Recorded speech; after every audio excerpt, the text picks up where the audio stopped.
اسد قیصر صاحب کی گرفتاری.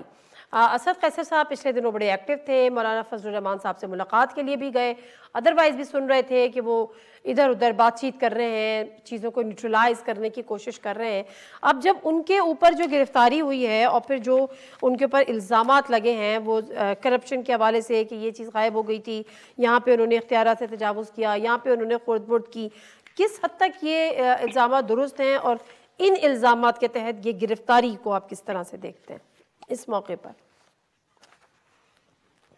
دیکھیں, ٹائمنگ بڑی اہم ہوتی ہے, ٹائمنگ بڑی اہم چیز ہے اس طرح کے معاملات میں. جب ہماری مرکزی حکومت ختم ہوئی ہے تو اس کو تو اب آپ دیکھ لیں کتنا عرصہ ہو گیا, تقریباً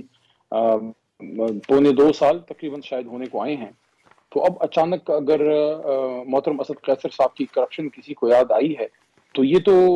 میری معلومات کے مطابق شاید کیس بھی بہت پرانا ہے, پتہ نہیں 2016 کا ہے کب کا ہے, اور اس میں ان کے ساتھ اور بھی خیبر پختونخوا کے جن پہ الزام ہے ذمہ دار لوگ ہیں جو آج ہماری جماعتوں میں نہیں ہیں. تو یہ بھی کچھ پوچھنے والے پوچھتے ہیں کہ ایک طرف ایک شخص کو اس طرح اچانک گرفتار کر لیا جاتا ہے, کچھ لوگ آزاد پھر رہے ہیں, پھر اچانک اس ٹائمنگ کو دیکھ لیں. کتنے افسوس کی بات ہے کہ جب الیکشن کی ڈیٹ آئی ہے اور پوری قوم میں ایک آپ نے دیکھی ہوگی ایک فضا, ایک نئی ایک ڈیولپ ہو رہی تھی اور ایک امنگ آ رہی تھی, اور اس پہ اچانک اس طرح کی گرفتاریاں ہونا, پھر یہ اس طرح کی چیزیں ہونا. دوسری طرف دہشت گرد بھی جو ہے وہ تیز ہیں. ان ساری چیزوں کو اگر آپ دیکھیں, میں سمجھتا ہوں کہ جو الیکشن کمشنر صاحب نے ایک بات کی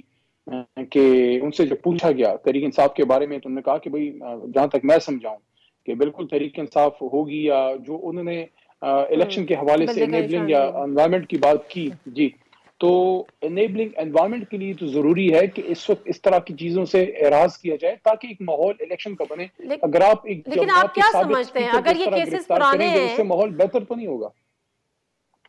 علی محمد خان صاحب, پھر آپ کیا سمجھتے ہیں کیا وجہ ہو سکتی ہے اگر یہ کیسز پرانے ہیں اور اس میں دیگر لوگ بھی انوالو تھے جن کی گرفتاری عمل میں نہیں آئی, اور ٹائمنگز کی امپورٹنس کی آپ بھی بات کر رہے ہیں, تو پھر آپ کیا اس کی وجہ سمجھتے ہیں کہ کیا وجہ ہوگی پھر اس موقع پر ان کی گرفتاری؟ دیکھیے, تحریک انصاف کا تو اس پہ بڑا ہی اسٹریٹ فارورڈ موقف ہے. آج ہمارا اس پہ ڈیٹیل اعلامیہ وغیرہ بھی سینٹرل میڈیا میں جاری کیے ہیں. دیکھیں, ان پہ جو کیس ہے اس کا تو مقابلہ عدالت میں کر لیں گے, لیکن اس کو ہم پولیٹیکل گرفتاری سمجھتے ہیں کیونکہ وقت ایسا چوز کیا گیا ہے کہ اس وقت میں ایک ماحول بن رہا ہے. تو انیبلنگ انوائرمنٹ ہو, لیول پلینگ فیلڈ ہو, تمام جماعتیں آئیں, یہ الیکشن ہو, یہ ملک کی طرف اب چلنا شروع ہو, کیونکہ سپریم کورٹ میں بھی محترم چیف جسٹس صاحب نے بھی اس بات کا میرے خیال میں ذکر کیا ہے, جو آج رپورٹ ہوا مختلف اخباروں میں یا میڈیا میں جو رپورٹ ہوا, کہ انہوں نے اس بات کے اس تاثر کو رد کیا ہے کہ الیکشن کے بارے میں کوئی شک و شبہ نہ پھیلائے. تو جب الیکشن کے بارے میں کوئی شک و شبہ نہیں ہے, ایک ڈیٹ بھی آ گئی ہے, اس ڈیٹ کے پیچھے سپریم کورٹ بھی کھڑی ہے اور سب لوگ چاہ رہے ہیں کہ الیکشن ہو, تو ایسے ماحول میں اس طرح کے اقدامات جو ہیں اس ماحول کو خراب کریں گے.